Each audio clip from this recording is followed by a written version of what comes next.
Hopefully you love a real case study like this one. I love them, and I know from all the feedback I've gotten from all of you that you do too, which is why I'm sharing this story about Bianca right now. So we're going to be reviewing the real live case study and story of Bianca. She's 37. She's 21 weeks pregnant as of this story. And I thought that her story is so important because there's so many really great details about it, about perseverance, about hope, but about most of all the right plan, which is what got her to the results that she achieved now, that I know that all of you will find valuable, that you can relate to, and that you can also gain insight into to hopefully impact your fertility journey as well. So Bianca is 37, like I mentioned previously, is 21 weeks pregnant, and she has had multiple miscarriages, a fibroid, as well as some thyroid issues. We're going to be listening to Bianca tell her story, and then I'm going to be commenting about what I have been thinking and my thoughts while I was guiding her and supporting her through this process as well. So you're going to get her story, you're going to get my feedback on what I was doing and why I was implementing some things, and hopefully these will spark a new path for all of you on your fertility journey as well. So for all of you women who are 35 and older, this story is for you. So keep watching. My name is Dr. Marc Sklar, also known as the Fertility Expert, and welcome to Fertility TV, your YouTube channel dedicated to helping you get pregnant. I've been helping couples for over 18 years through my online programs and coaching, as well as locally right here in San Diego through my clinics.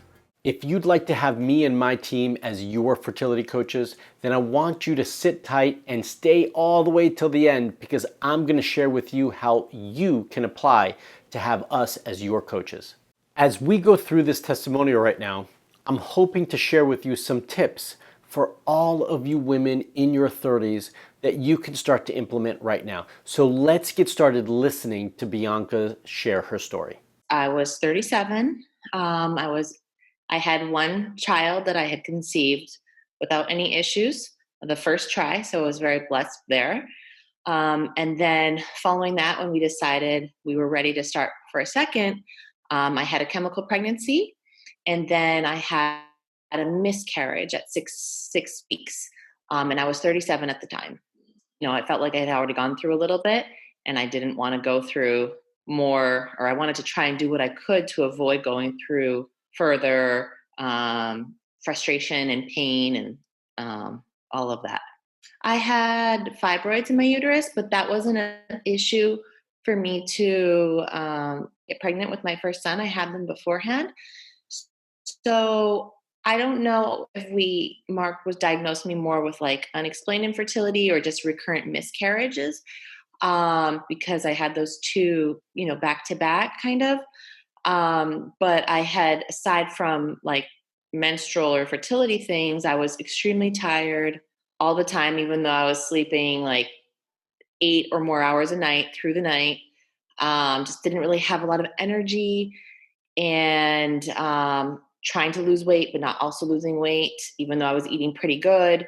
So right here, I want to comment on a couple of things. Before she came to me, she had a chemical and then she had a miscarriage. Now, some OBGYNs and REIs might say that that's not enough to be classified as rear pregnancy loss. In my mind, it was. Additionally, the qualifications or the definition of recurrent pregnancy loss has changed over the years, and many people do not know that. So often we are told that we need to have 3 consecutive losses to be classified as recurrent pregnancy loss to also trigger some additional testing. That definition has changed to 2 consecutive losses. And I would classify her chemical pregnancy as that as well. So she's definitely not unexplained. I would classify her as recurrent pregnancy loss. And then in addition, she was just listing off a few symptoms that she was experiencing. And this is also what triggered me to look deeper into her thyroid, which she's about to share with you, I think, in just 1 second. I kind of chalked it up to like, oh, moms are always tired, because that's what you hear.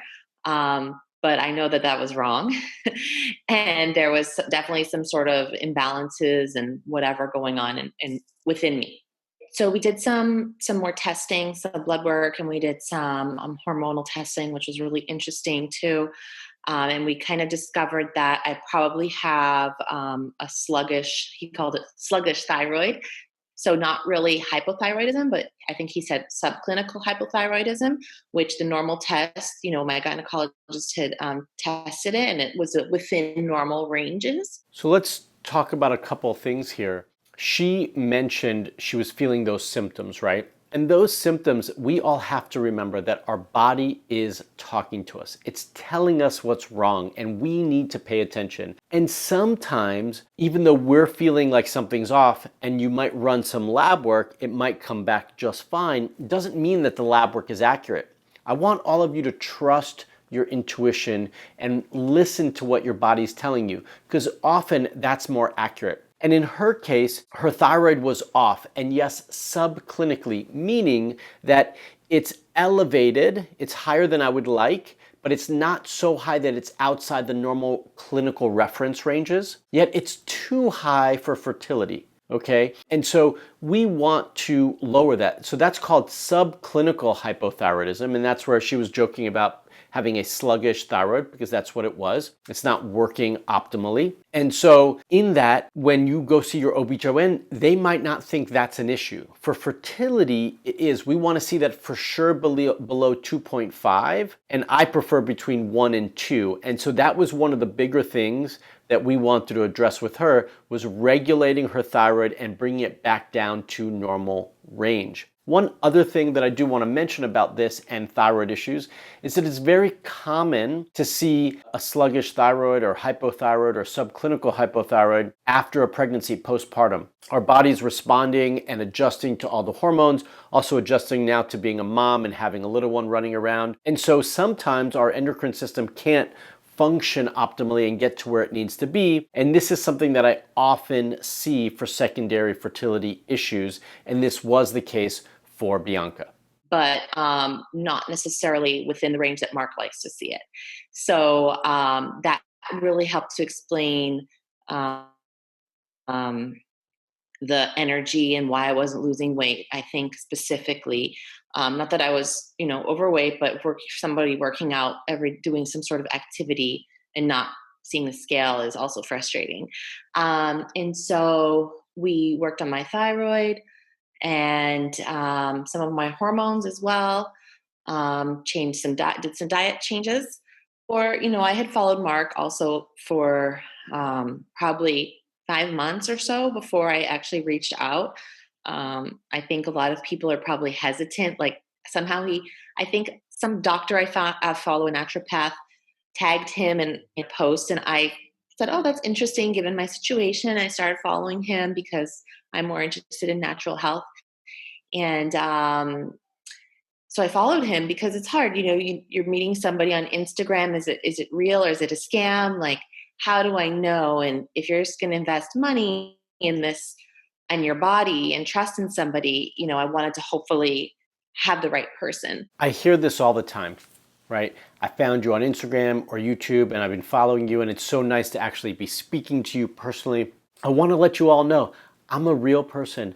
I work with real couples and real women to help you get pregnant. And Bianca is an example of that. She waited a little bit because she was just trying to see, one, was I going to be able to help her? But two, was this the right fit for her, right? What she wanted. So I want you all to know that I can support you, my team and I can support you if that's what you're looking for and if it's the right fit. Okay? And that's where we're gonna invite you at the end of the video to apply to see if we're the right fit and to see if we can support you on your journey. And so I followed Marc for a long time because of that.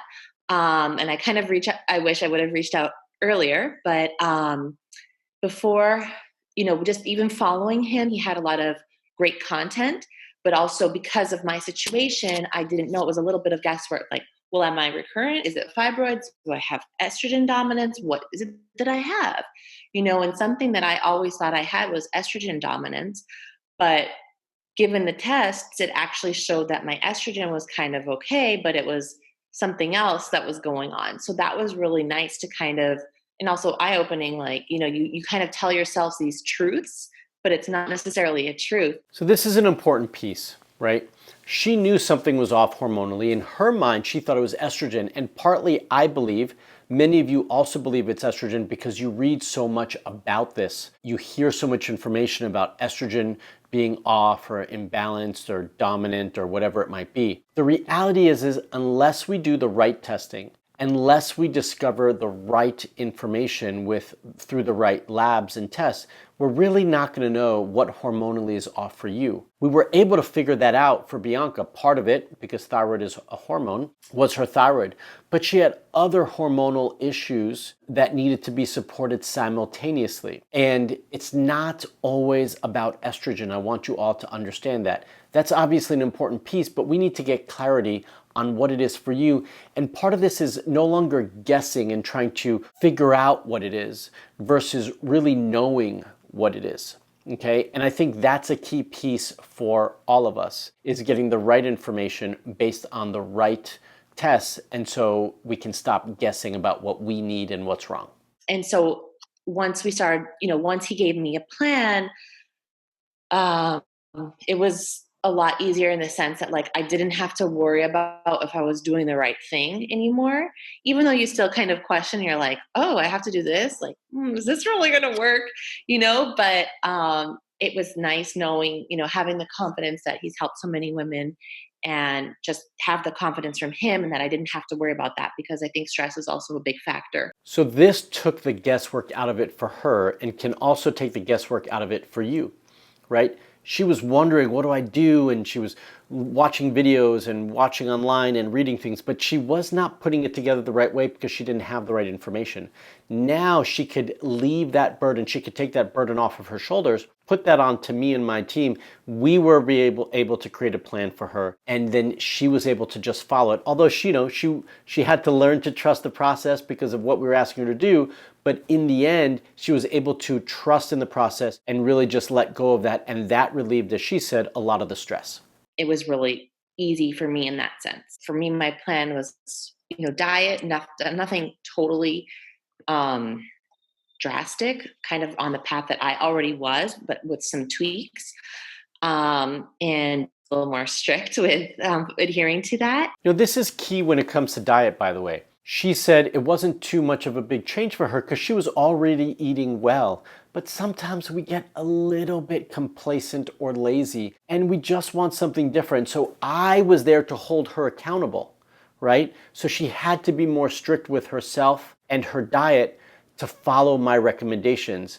And those are also the places where we were able to support her and could possibly help support you, is that even though your diet might be good, there might be some things that might not be good for you, or you might just need a little bit more accountability to hold you to higher standards so that you don't cheat as frequently as you might have been doing. The supplements and exercise and stress. And so stress management, which was interesting. And I really liked some of the stuff that he incorporated.